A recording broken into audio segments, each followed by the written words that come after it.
Yo, here we go. Another episode of the Total BS podcast. My right-hand man, Mr. Justin Spears. What's cracking? Saul, I haven't done this in 3 years, but I think it's time to do it.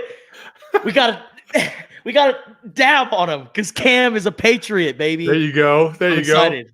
Ha! Total BS coming your way. Here we go. Your fans just might turn into our fans. Be cool, it's just part of the program.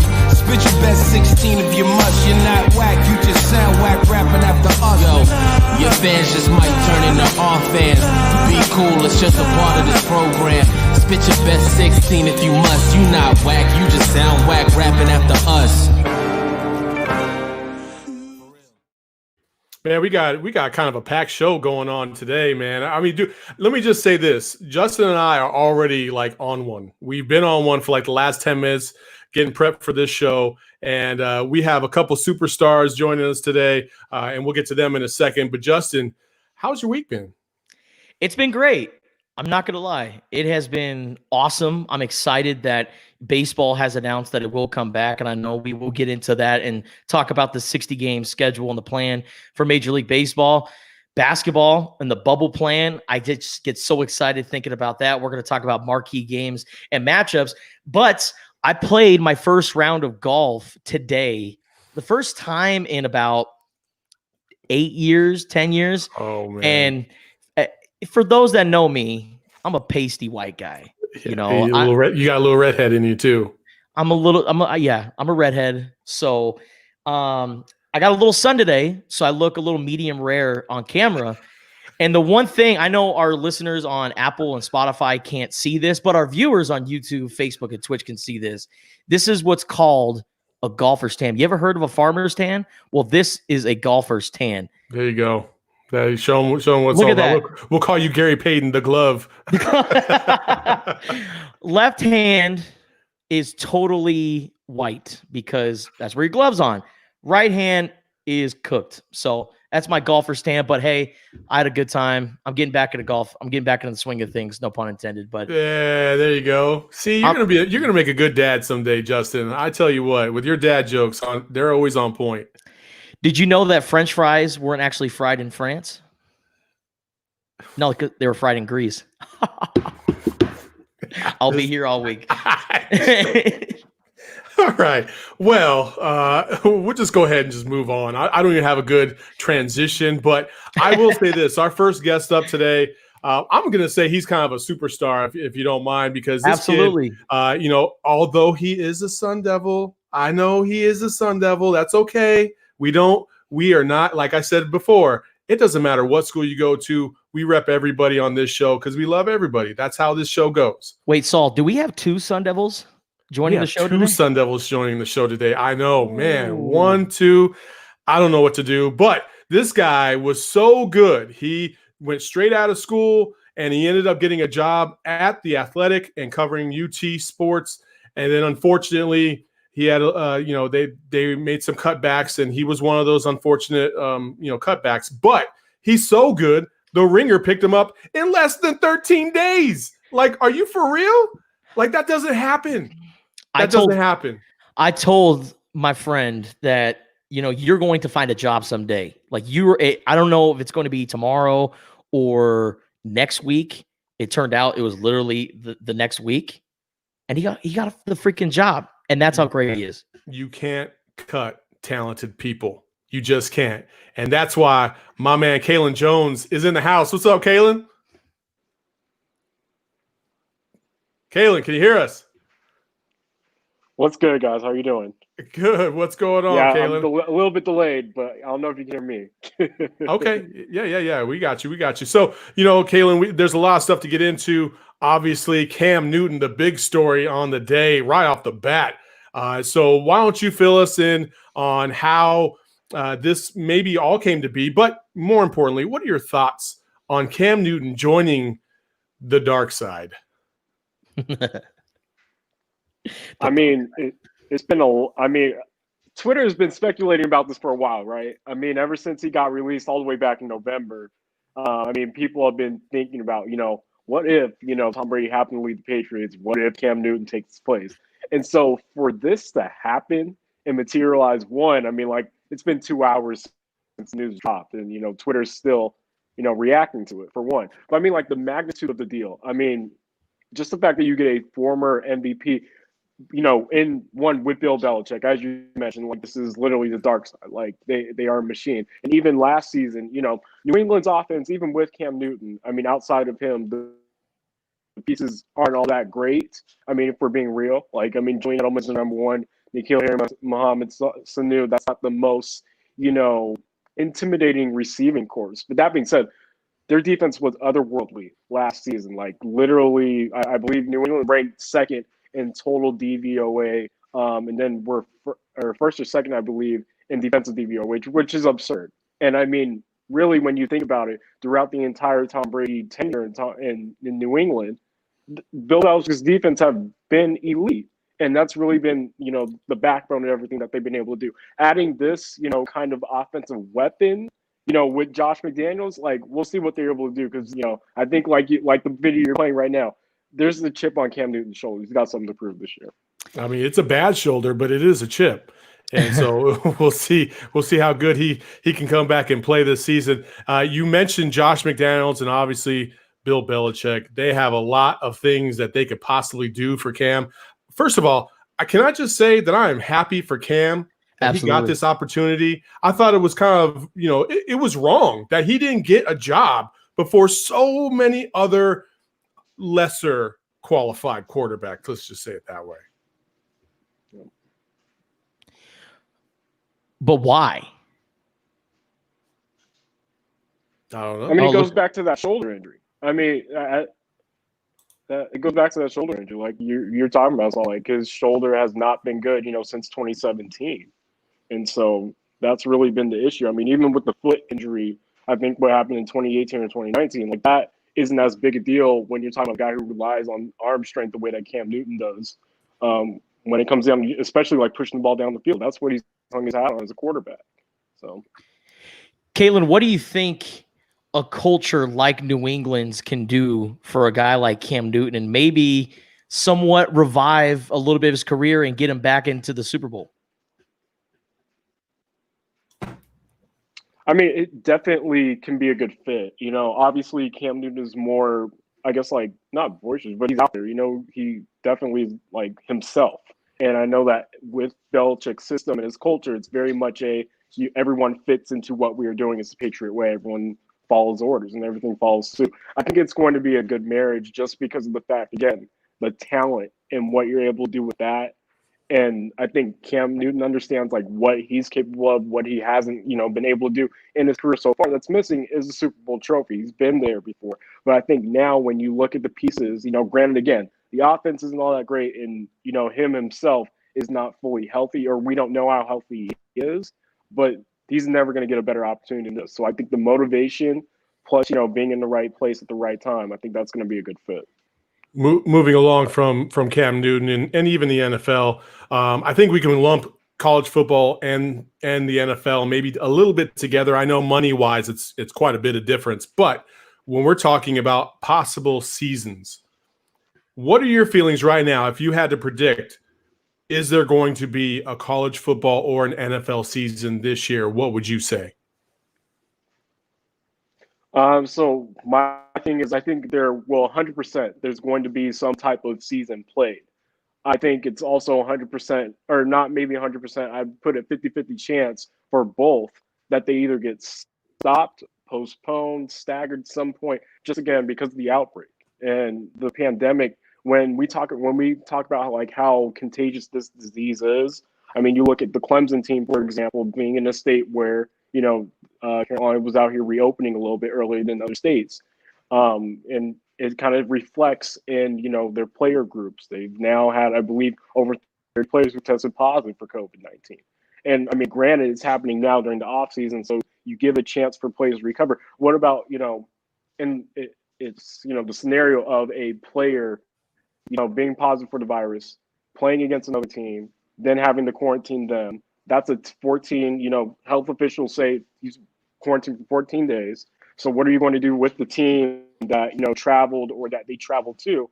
Are you going to have them quarantined as well for 14 days because they came in contact with players? So it's really interesting to see, or like, try to think of scenarios where, college football and the NFL have to kind of maneuver around this, because I don't see a scenario where they don't have some type of stoppage. And I think, both leagues would be wise to build in, contingency plans for if and when that happens. Kaelen, do you think maybe NBA and MLB could set the tone for a sport like the NFL? And what do you think about how other leagues are handling it, and maybe the NFL could adopt it? I mean, I like the idea of the bubble. Obviously, like the NBA, you're able to have everyone, confined to one, central location. And so that way, you like run less of a risk of having people going outside an area, contracting and coming back in and bringing it in and infecting anybody else. The thing with the NFL, I mean, like, unless you were somehow able to, again, I think Dr. Anthony Fauci like mentioned it just a few days or a few weeks ago. Like, you mentioned how the only ideal scenario is if you're somehow able to have these teams all confined to one area without them traveling and going out. And it's unrealistic for one to expect college football players doing that. Maybe you could do that with the NFL because they're unionized, and I guess like the teams are smaller with their official roster count. But that being said, like, I don't think that it's ideal. I mean, the benefit that college football and pro football have is that they only play once a week, as opposed to baseball and basketball, who have to play several times a week. So if a key player, let's just say a quarterback, were to come down with COVID, there's a legitimate chance that they only miss one game, as opposed to 2 or 3 or 4. Whereas in the NBA or baseball, you get COVID and you might be out for 10 to 12 games. You know what I mean? Yeah. So there is a big advantage for football. I think that gives them a little bit more time in between to assess what's going on with Absolutely. it and adjust on the fly. Whereas with basketball and baseball, it's like day to day. They don't have any buffer period in between games. So it's going to be interesting to see how that plays out. Real quick, one team has already canceled their 2020 season, Division II Morehouse, a historically black college. A lot of people took that hard. And I feel for those kids. I feel for those seniors who might not get another opportunity to play football. And as we know at those HBCUs, football is their primary source of revenue. It's way bigger than any other university because they don't have those huge television contracts. What were your first impressions, Kaelen, when you found out that Morehouse was going to cancel their season? And do you predict any other schools following suit? Obviously, like you mentioned, it's devastating for the HBCUs, and especially being African American. Like, there's definitely like a more, I guess, like personal tie to them, even though I never went to one. It's definitely disheartening. Like, you don't want to see it. And honestly, at this point, like it's so late in the game. Like, if teams were going to cancel their seasons, they would have done so already. Like when we saw like the string of universities who were literally defunding their athletic programs, kind of shutting down. I think we would have seen, like, if a team was going to cancel their year, I think they would have done it a little bit sooner. And again, like, just because we're so close to that period where, players are, back on campus for voluntary workouts, coaches want that 6-week training camp period before, like, they kick off the regular season. So, I mean, like, at this stage, I'd be shocked. I wouldn't be surprised, but I'd be shocked if, there were other universities or schools who end up completely canceling the 2020 season, unless it was, per se, like, because of an outbreak. Do you think there's a possibility of maybe football being shifted into the spring? And I'm talking specifically college football. I know you're a big-time NFL guy now, Kaelen, but do you think that college football could possibly be shifted into possibly starting in December or heck, maybe January, February? Well, I mean, my former colleague now, Stu Mandel, I mean, he's been pitching for, that was the first thing that he pitched for. He was one of the first national writers I saw pitch for. And I think Pete Thamel mentioned on his podcast, like, earlier this week. Like, to me, that should have been the plan. But again, like, as Saul mentioned, like, so many schools rely on this for revenue. The money needs to come in now. And schools set their ledgers and budgets according to that income coming in during the fall and the winter. So without that there, a lot of schools, are in the hole going into that period. So if there was a way, I've been pitching, I don't know how everything works, but I mean, like if schools can, get money from the government or get some type of loan to sustain them until that January, February, until we're on the other side of the calendar, then by all means, to me, it would make the most sense because one, it gives you more time to come up with contingency plans, and two, there's the potential that a vaccine is created by then, and universities would be amongst the first to get access to that. Absolutely. We're talking to Kaelen Jones from The Ringer right now, who covers the NFL. Kaelen, real quick before we let you go, the NBA, we're going to transition over to the bubble, and the NBA schedule came out. When you took a look at it, what were your first immediate thoughts?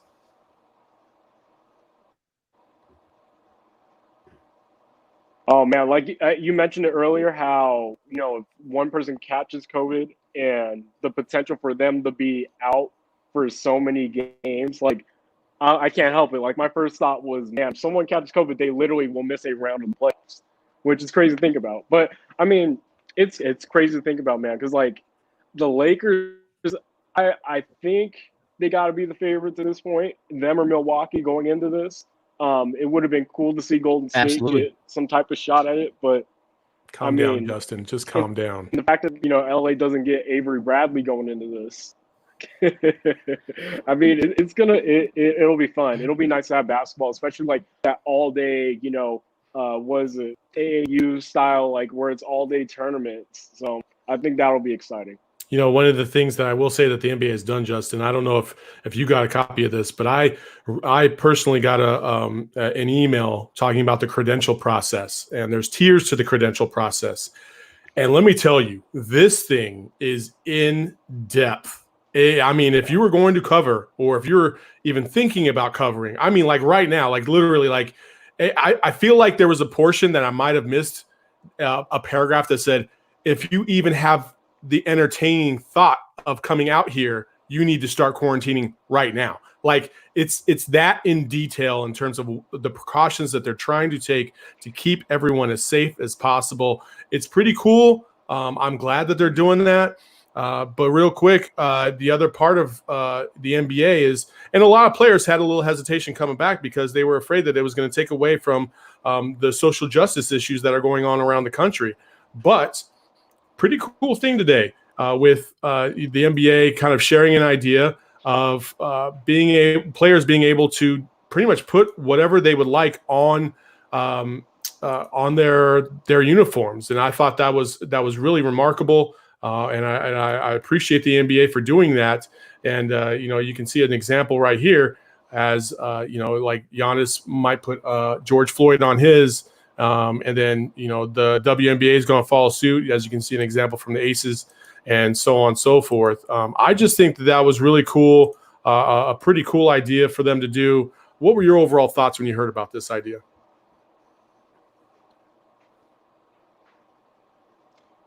Yeah, so like I think one of the first things I saw was like Angel McCoughtry from the WNBA. Like I think this was like actually her idea for the WNBA, that the NBA is actually material. So it's dope to see them taking it and really implement it. So that was the first thing I saw. But as you mentioned, saw like for the NBA to do this when they've always been amongst the leagues, all the major male sports leagues, they've always been at the front of social justice movements and kind of thinking of others, if we're going to be frank, as opposed to individuals. So push society forward.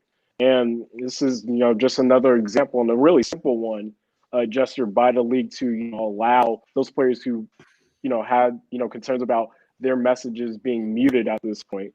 This is a really simple way of doing it. It'll be fun, or not fun, but I mean, cool to see, like a player represent, someone whose lives may have lost, or, a major movement like Black Lives Matter and social justice causes, and, using the platform that they can.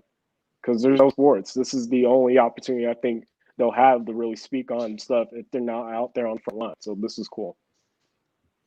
And I also think it's cool too that they're putting names, or they're putting any sort of messages on their uniforms, because always in the past it's been, you can use your platform. Like, for instance, you saw LeBron James, Chris Paul, and Dwayne Wade and Carmelo Anthony go up on stage on the ESPYs. I think now when you have millions of eyes on you, because live sports, everybody's going to watch the NBA. I think it's great that, you're going to have that message and you're still going to be able to use your platform in a pretty cool way. So I think it's really awesome that the NBA is doing that.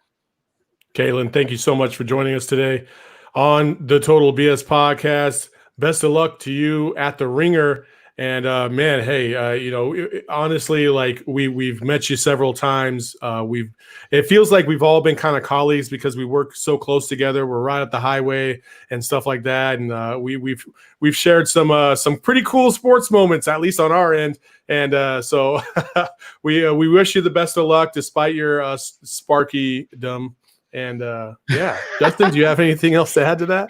No, I think Kaelen's going to do amazing things at the Ringer. Hey man, I'm glad. No, sorry. I've always admired Kaelen and his work ethic and what he does. I mean, he is very talented and he is just so driven. I think he's going to move mountains at the Ringer. We always know the Ringer to be kind of like this basketball / entertainment media outlet, but as they continue to beef up their coverage in other sports, I think Kaelen is the right man. I highly recommend you give this man a follow on Twitter, social media. Like just follow his work because Kaelen's very special. Hey man, I didn't mean to talk over y'all. Like it's going in and out for me on my end. I couldn't tell if Saul was talking mess on ASU. I was like, hey man, like y'all smack him all the time. Like I don't know what to say about that. But seriously, man. Thank you guys for the kind words, man. And seriously, like whenever y'all need me or want to talk, like I'm always down for this as a brother. So absolutely. Hey, at Kaelen Jones, he is, and actually, I mean, the fact that he does work for the Ringer, who had a little bit of some press this week about diversity, and I think Kaelen is really adding a little bit more to that platform. And I think as a young brother coming up and just doing his thing, he's clearly qualified. He's intelligent. He's got great takes. He's a phenomenal young man. Kaelen Jones. Follow him on Twitter at Kaelen, Kaelen Jones. And yeah, enjoy. And don't tell us that we didn't tell you so. Thanks a lot, Kaelen. Appreciate y'all. Mr. Kaelen Jones right there joining us on the Total BS podcast. Hey, man, that guy, hey, he's uber talented. And it hurts because, as we alluded to earlier, we have a full Sun Devil slated program unbeknownst to us. I didn't even think about that when we scheduled these guests, and now we're totally screwed. But here we go. Kaelen is such an awesome guy. And you know what, Saul? It goes to show that even when a lot of people have, some would say, terrible taste in schools, you're still able to come together, talk some sports, share some laughs, and I think it's awesome. I can't thank Kaelen enough for joining us. I think with the political climate the way it is, I think we have just proved that civil discourse is all we need. We just need civil discourse. It doesn't matter what your background is. Let's just learn from each other. And then, hey, if we agree to disagree at the end, that's okay. We can still go grab a beer. And I think with Kaelen and then our future guest up here in a few minutes, Mr. Steve Gilbert, we can prove that. Absolutely. Absolutely. I heard a joke one time. I always love it when people preface their next thing with that little nugget. So, what do ASU alumni call U of A alumni? I don't know. Boss. And I can see Steve Gilbert in our waiting room. He can't wait to get on. He's like frothing at the mouth, ready to come on. But listen, Steve Gilbert, Kaelen Jones are classic examples of why that joke simply isn't true. They say every joke has a little truth to it, but those two guys are stars, and we appreciate them for giving us their time. By the way, before we get to Steve and talk a little bit of baseball, we do want to let you know, hey, if you're hanging on, you're wondering, hey, maybe I want to watch another program. First of all, I don't even understand why you do that. Second of all, we have some pretty cool stuff called.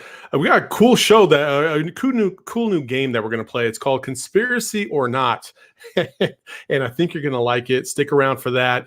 And then obviously we have Don't Be That Guy coming up at the end of the show as usual. But as I alluded to earlier, another Sun Devil is waiting in the waiting blocks or the chalking blocks or whatever, the starting blocks, I should say. And he's going to come on and talk a little bit of baseball. Mr. Steve Gilbert, how are you doing today? I'm great, guys. How you doing? Do you have anything to add to what Justin and I just spoke about? You didn't hear that joke, did you, Steve? No, not at all, not at all. I got my Pat Tillman no shirt on today for you guys, so you know. Every single time Steve is on like a Zoom call, he's always wearing Sun Devil gear. Every single time, Just because I'm without fail. on there, and I want to make sure that I don't disappoint him. Can't let him down. That's true. That's true. So, Steve, obviously the plan finally unveiled this week. Hey, how about after months and months of waiting around. What were your overall first impressions of the 60-game schedule and how everything kind of finally worked out? Yeah, I'm just glad that they finally worked it out. I know that there's a lot of people that talk about 60 games isn't a real season and it should be more and it should blah, blah, blah. But you know what? I think it's going to be a lot of fun. I think 60 games in baseball, anything can happen. You look at what was going on last year after 60 games, the Nationals were way out of the playoff hunt. The Colorado Rockies were in the playoff hunt. There's going to be some fun things that are going to happen over these 60 games. I just hope people can stay healthy. And I think it's going to be fun. I think it's going to be exciting. I think we're going to see some stuff that might shock us. And I think it would be great if there's a team that jumps up that nobody's expecting, but over 60 games can kind of put it together and surprise some people. I think it'd be kind of fun for baseball, but that's just me. I'm just happy to have some baseball back on the field, and we're not talking about prorated salaries and all that other stuff. We're actually going to start talking about baseball and who's going to be on these rosters. Steve, do you think the way the schedule is set up, 60 games, I was looking at some numbers. I remember a couple of years ago, over the course of 50 games, the Dodgers went like 47-3. The Cleveland Indians. Just leave it to Justin to talk about anything LA. I promise. Look at his shirt. Look at his shirt. It's a Dodgers shirt. Like, go get it out of the ocean, man. I do like that shirt, but still, like, come on. But do you think that the way the schedule is set up, I know you said, you wouldn't be surprised if there was a surprise team, but do you think that this, could really fit for teams like the Dodgers, like the Yankees, heck, even the Astros? Well, I mean, I'm certainly, they have the talent. Those teams have the talent and some depth. I think the question is, how much will that depth factor into a short season? I actually think that, the depth that the Dodgers have in their system makes them a very formidable opponent over 162 games for sure. I mean, they run guys in and out of that rotation. They platoon. I mean, they have the depth. They also have the money and the prospects, for a traditional trade deadline to go out and get some help at that time. I'm not sure that depth advantage plays as much in a 60-game season. We'll see. We've never really, seen a 60-game season, so it's hard to tell. But I do think that it does give some of these other teams a chance that maybe don't have that kind of depth, but can get on kind of a run. Gives them a little bit of an opportunity, but certainly that the teams that are the most talented are the teams that are going to be favored. It's just, I think you have a chance for somebody to kind of step up. Going back to your surprise team comment, or do you have a now you're going to ask me who? Is that what you're going to do? Yeah. That's his job. Of course it is. Of course. I don't. But I was thinking, wouldn't it be something if like the Padres come through and win their first World Series ever? I was just thinking the Padres too, because the Padres got off to such a great start last year. Yeah. Or how about if wouldn't it be fitting if the Astros win and then both of their World Series things are kind of looked at as like, oh yeah, but that's tainted. One was because of the trash can banging, and the other was a 60-game season. So it's interesting. We asked Mike Hazen about that the other day on the conference call. Somebody asked, it's a 60-game season, so does it really mean as much to win a World Series? And the look on his face was like, of course it does. Like, this is what you're trying to do is to win a World Series. So I think any team that wins it this year will display the World Series trophy in the lobby of their ballpark and hang a banner and let everybody else complain about that fact. But I think that they'll certainly take it. I mean, it's kind of funny. Banging of the trash cans was like this theme all off season long. Now it's so quiet in the stadium. what are they even going to try to pull? Obviously, I would assume that they're not going to try to pull anything. But I mean, it's so quiet out there. You could probably just slap a cup and that'd have the same effect. Yeah. So here's something that's interesting. When we were talking to Nick Ahmed a couple of days ago, he said that during practices, the Diamondbacks were experimenting with crowd noise, piping in crowd noise. So I think that a number of teams are kind of looking at that because can you imagine the echoes in some of these big ballparks, especially the ones with the closed roofs with no noise? I mean, there's going to be zero noise unless they pipe some things in. So it wouldn't surprise me to see some crowd noise piped in. I mean, otherwise it would be a fascinating thing to hear the chirping that goes on from the dugout. Someone said to Torey Lovello, is it going to be hard to keep that distance, that 6 feet distance from an umpire when you're angry? And he said, no, I think I'll be able to yell from the dugout and he'll be able to hear me just fine with no fans in the stands. I do. I'm here for all the heat. I want it all. I want all the unadulterated, uncut. Like, I want to hear players cursing. I want it all. Like, that's why we like Hard Knocks, right? It's because we get unfiltered access. And the NBA has already started to embrace that. Baseball, for the love of God, please take this opportunity to get people back to the game and listen to what these players are really talking about. Like, could you imagine if there were no fans when Mad Bum gave up that home run to Max Muncy? Right? Like, yes, well, hey, and I can't wait till there's no fans in the clubhouse next year. Media are allowed back in, and we can have Justin go in and do an interview after one of Madison start wearing that T-shirt. I think that would be great.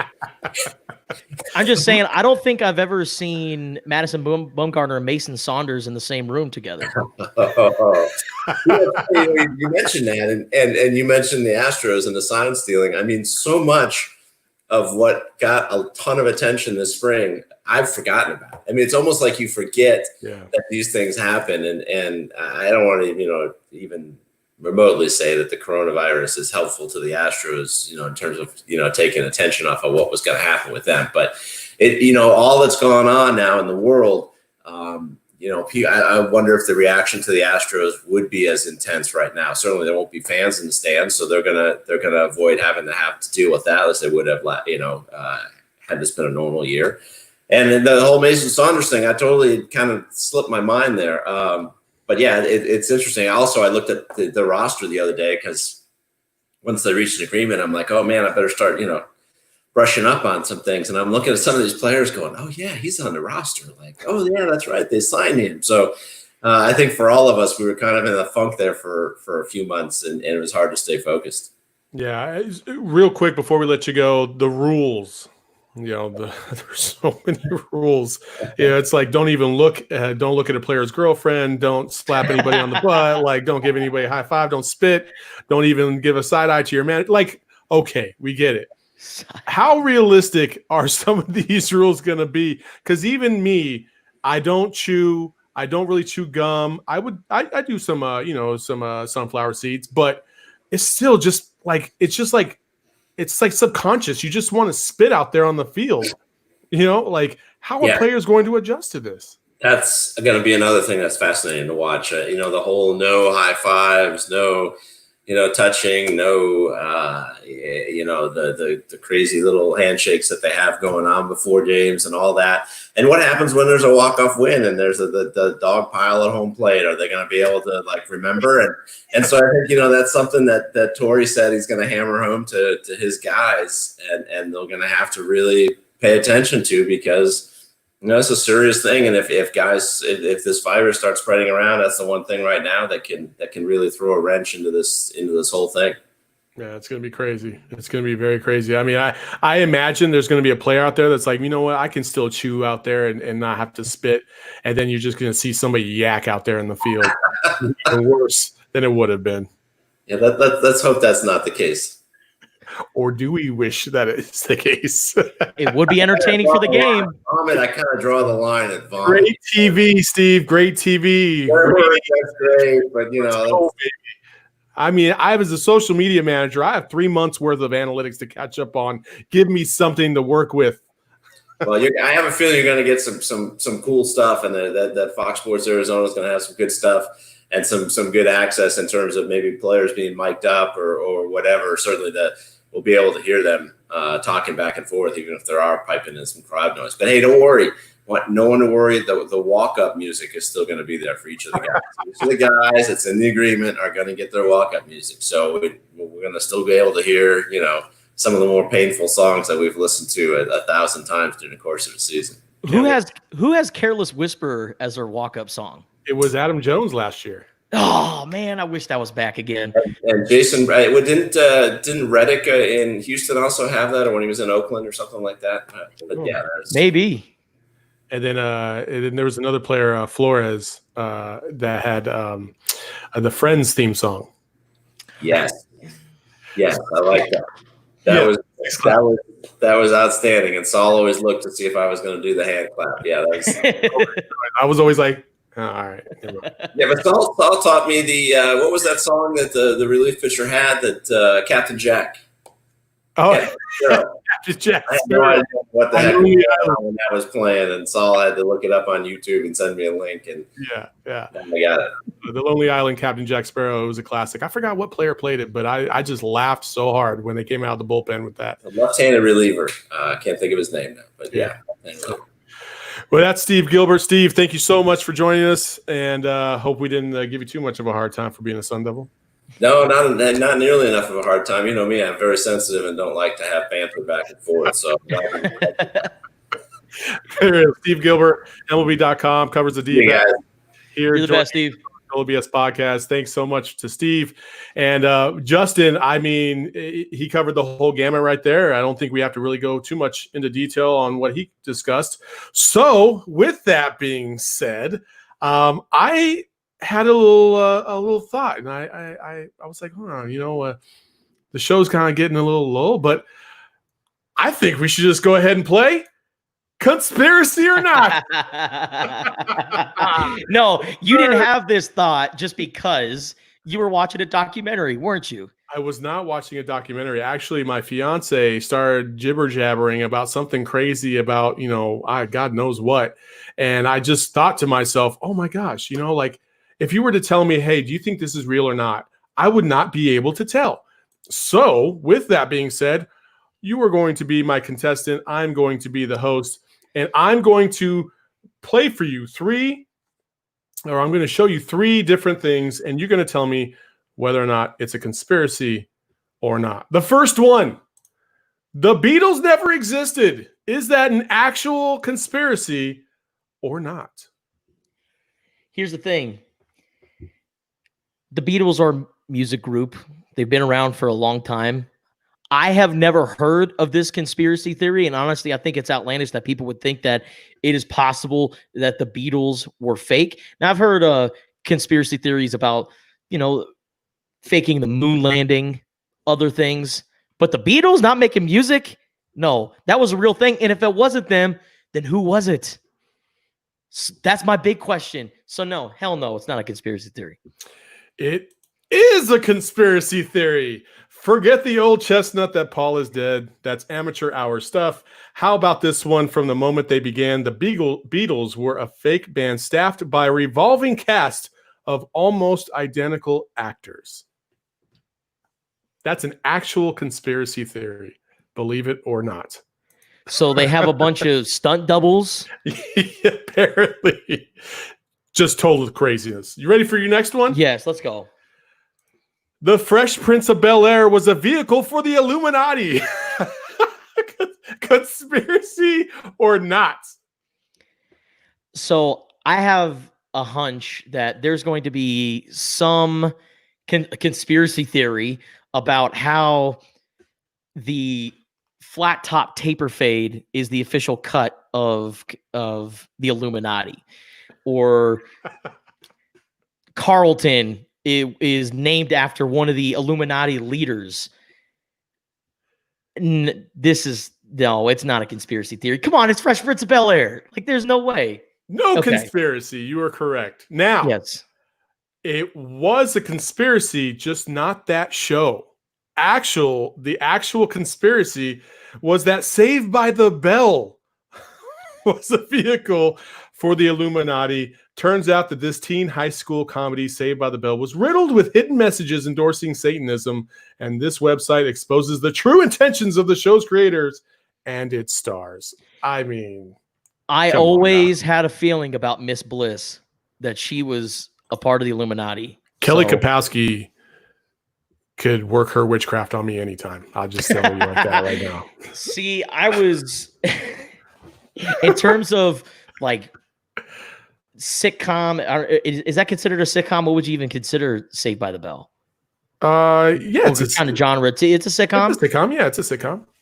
I mean, I love Saved by the Bell, but man, my childhood crush growing up was Topanga. Oh, Topanga from Boy Meets World. Oh yeah, Topanga. Absolutely. I mean, Topanga. See, but for me, it was Kelly Kapowski. I was so in love with Kelly Kapowski. I was like, oh my gosh, like even to this day, like when I see Tiffany Amber Thiessen, I'm like, oh my gosh, she's still so gorgeous. Like that childhood, fluttering you have, you're like, oh yeah. So it's just, Kelly Kapowski, a number one. I think she, to me, number one teenage idol growing up.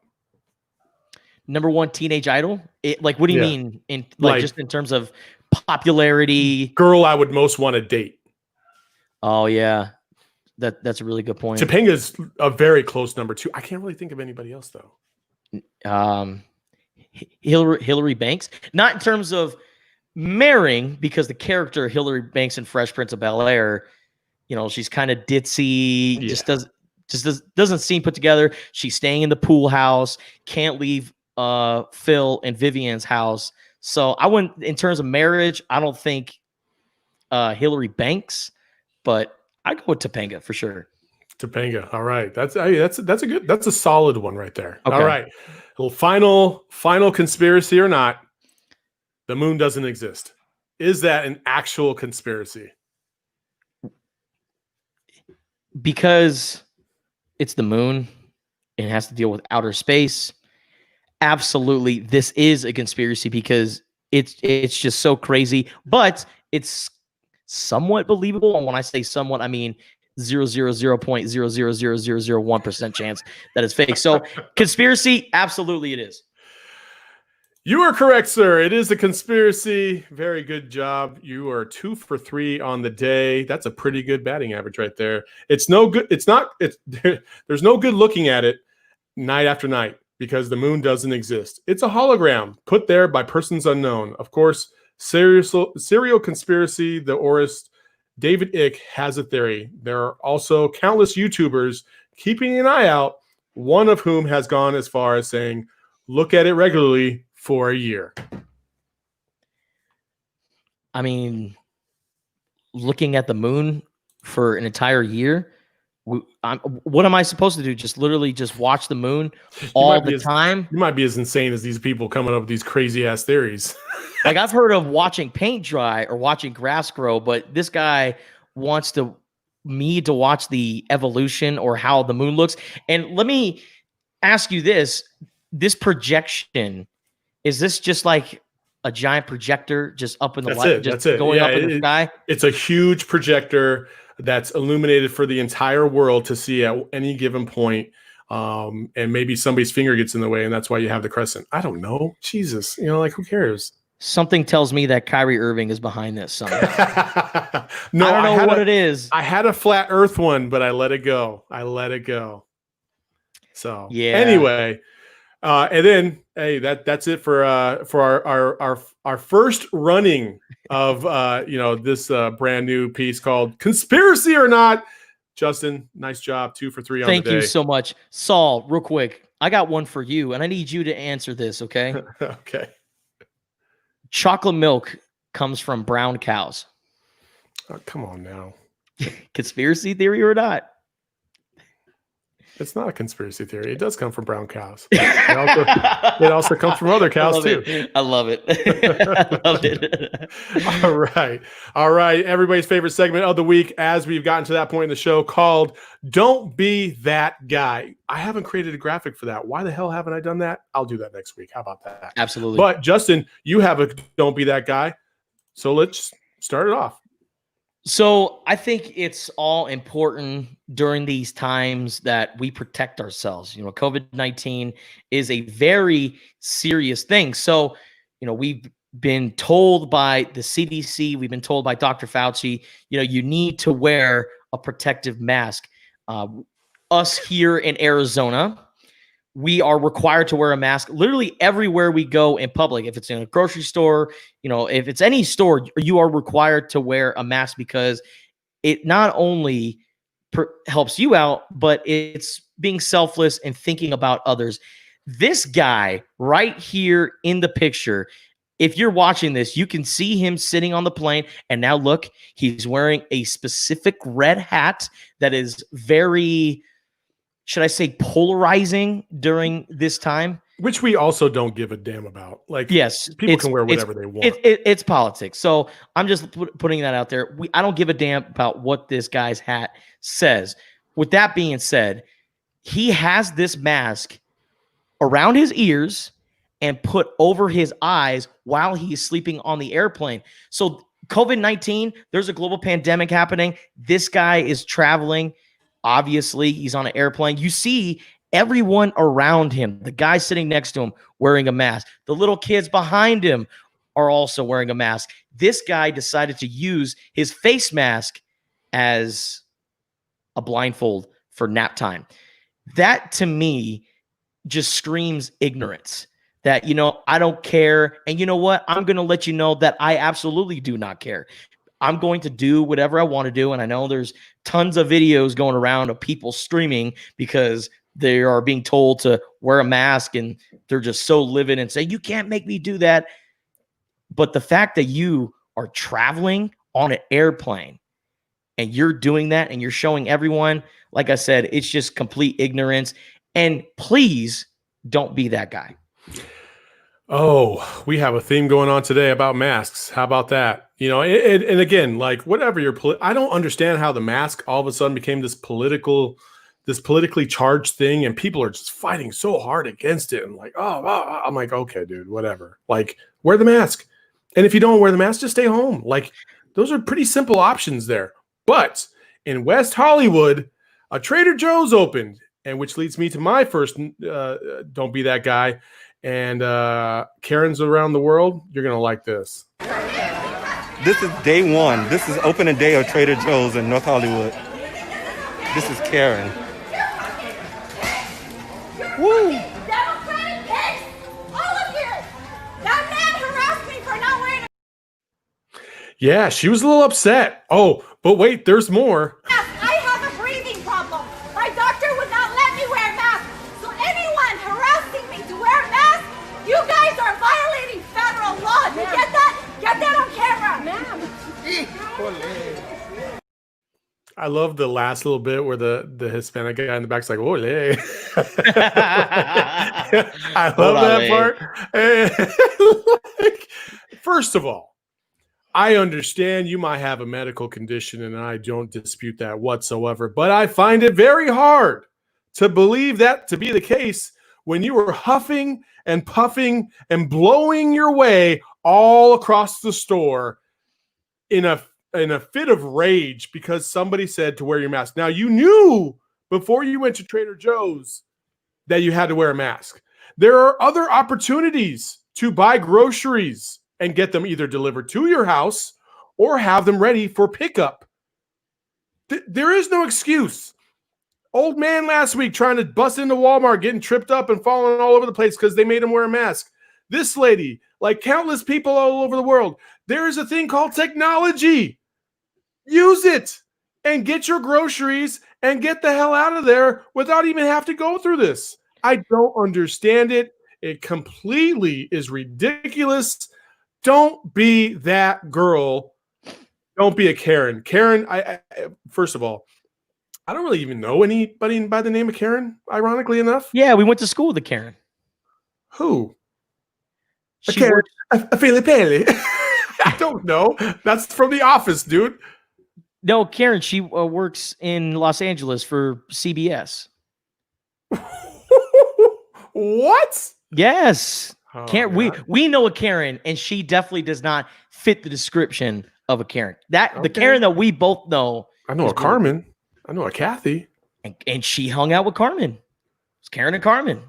Karen. Oh! See? Yes. See? Oh! That Karen does not fit the Karen that we she does see not. all over social media. However, Karens of the world, if you're not like this, obviously we're not talking about you. It's just like bye Felicia, right? Like bye Felicia. Like if your name happened to be Felicia, you know, that kind of sucks, but you'll get over it. You'll be fine. Don't be an a-hole and you won't be called Karen, you know? Mm-hmm. So yeah, I didn't understand this. I don't know why people would lose their mind on day one of an opening of a store. Like just find another means to get your groceries. There are plenty out there, especially in West Hollywood. Come on now. With as many celebrities that live out there, come on. Technology, like you said, Saul, you could literally, and my mom has done this. I've seen several people do this. You could literally just sit in your car and they will bring out the groceries to you and put it in the trunk of your car. No contact, nothing. So if you have this breathing problem and you're concerned, but there's a rule that forces you to wear a mask and you're worried about, well, you know, I'm going to have a hard time, you know, breathing because the mask, you know, covers my mouth and my nose. And it's really difficult to getting oxygen. Well, if your medical condition was that serious to where you don't need a mask, why are you going in a grocery store during a global pandemic? In Hollywood, California was one of the highest states. It's not a hot state right now, but it still had the highest number of positive cases. And it's a huge state. So I just don't understand. And yeah, don't be that gal. Hey, Total Wine and More. If you go there, you can put your order in, you drive up, you pull up, you pop your trunk, and they come out and they deliver all the vodka, tequila, gin, rum that you want. You can make yourself a nice little Long Island iced tea. As he takes a sip, which I found out today, Long Island iced tea isn't actually iced tea. There is no tea in it. I had no idea. I learned that today because I always thought Long Island iced tea was like, okay, it's like Mike's Hard Lemonade, but for iced tea. No, but a little harder. It's not like Mike's Hard Lemonade where you can down one and you're totally fine. But it's just Long Island iced tea, or it's iced tea with alcohol in it. All four of those ingredients: simple syrup, triple sec, a little bit of lemon, stir it up, and then pour a nice little drizzle of Coca-Cola over the top, and you got yourself a yummy little delicious drink for the rest of the evening. Folks, that's the end of the show because I gotta go and drink the rest of this Long Island iced tea. Justin, tell them where they can find us. You can find us on YouTube, Twitch. You can also follow us on all of our social media accounts, Facebook, Twitter, Instagram, the whole shebang. And we're also on Apple Podcasts, Spotify, Google Podcasts, or wherever you listen to podcasts. Total BS Podcast is everywhere. And please, we are asking very kindly for you to share, rate, review. Let us know what you think about the podcast. And who knows, maybe conspiracy theory or not will turn into an interactive game that you all can join the party. There you go. Just saying, we have some ideas. I'm saying, like, hey, don't sleep on it. If you want to play in conspiracy or not, coming up soon, all you got to do is hit us up on Twitter, and we'll let you in the game for sure. One last thing before we go, Saul. Yeah, go ahead. Cam Newton is a New England Patriot, and I feel obligated to do this since we haven't done it in about 3 years. We're going to dab on him.